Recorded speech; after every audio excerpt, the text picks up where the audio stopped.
Tracking, alerting, protecting. This is WKYT News at 4. Busiest travel period of the entire season is upon us, and it looks like a couple of rounds of snow will impact parts of the holiday outlook in just a moment. One moment she was driving through the Fayette Mall parking lot. The next she was dropping down onto a Lexington road. I'll tell you how that driver's doing coming up. And police and people living in Ferguson, Missouri hope tonight will not be a repeat of last night's violence sparked by a grand jury's decision not to indict a police officer.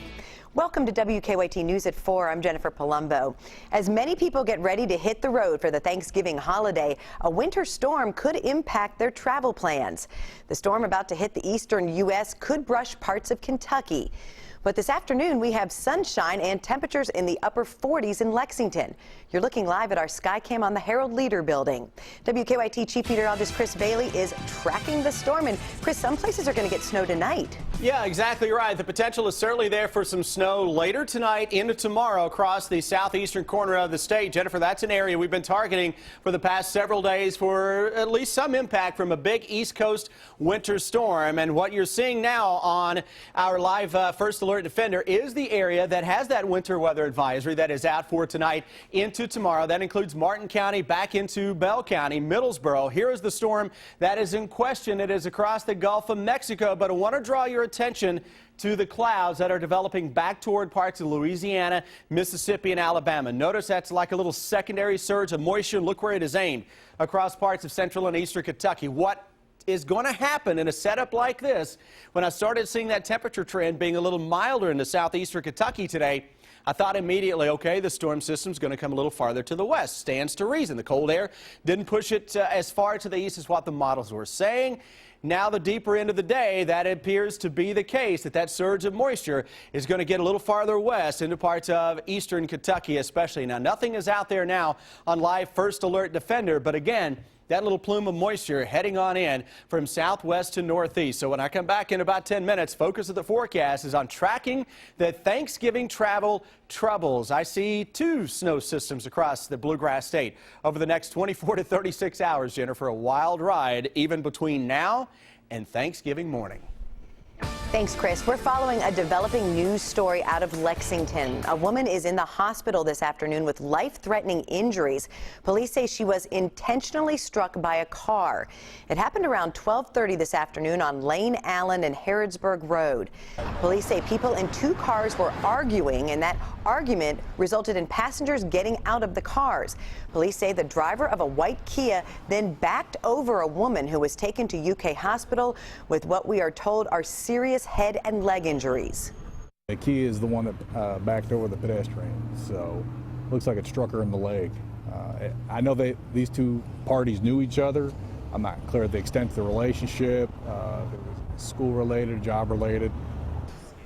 Lexington police also say one of the passengers in a car pointed a gun during the incident. So far, no arrests have been made, but police say they are still interviewing everyone involved. We'll continue to follow this developing story and have the latest coming up on WKYT News at 5. An unusual crash near Lexington's Fayette Mall sends 2 people to the hospital. A woman told police she fell asleep while driving this morning in the mall's parking lot. Her car then went through a guardrail, down an embankment, and onto Reynolds Road.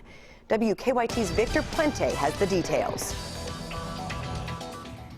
This driver told police she fell asleep at the wheel. Firefighters say she's lucky to be alive and lucky there was no one beneath her when she dropped down onto Reynolds Road. It happened around 8:30 this morning. Police say the driver told them she fell asleep while driving through the Fayette Mall parking lot. She missed her turn, went through the guardrail, over another railing, and landed on the road below. She and her male passenger had serious but non-life-threatening injuries.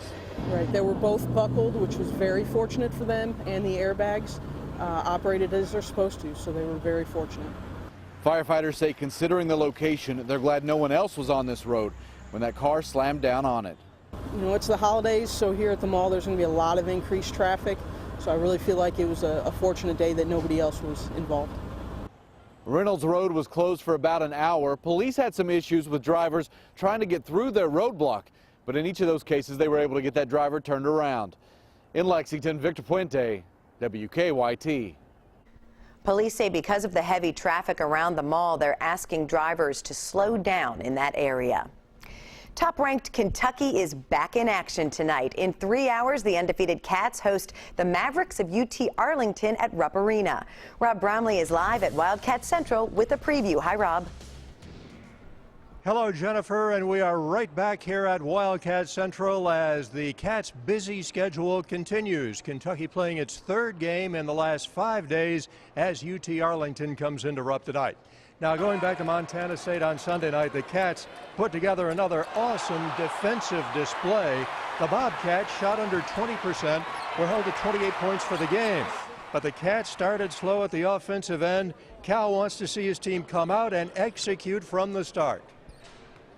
Every team is going to play us basically how they did. They're going to sag in a zone or they're going to sag in a man. And so we came out and weren't like everybody looked confused. So now we're taking threes. And then all of a sudden you miss them and it's contagious. And we score 1 point in the first 4 minutes. Come on, are you kidding me? Now, we were good enough to hold them to 2, but that's ridiculous. So it's right back on the Rupp court tonight. The Mavericks of UT Arlington tip-off will be at 7 on the SEC Network.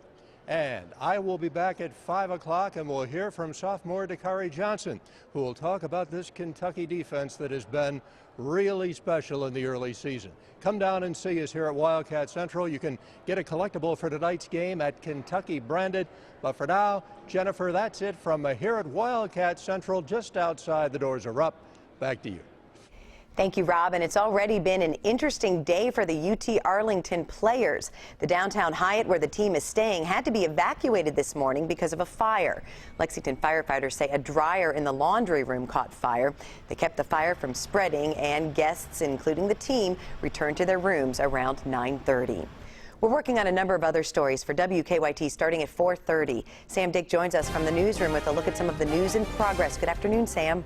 Good afternoon, Jennifer. Police are looking right now for a man who robbed a Lexington bank.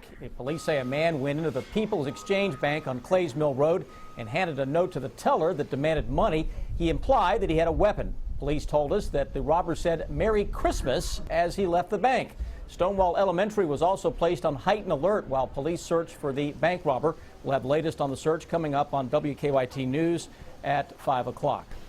A man accused in a Lexington murder case made his first court appearance this afternoon. Police say that Jeffrey Morris shot and killed Anthony Carter on Chestnut Street back in June. A judge signed an arrest warrant in July. U.S. Marshals captured Morris in Phoenix earlier this month.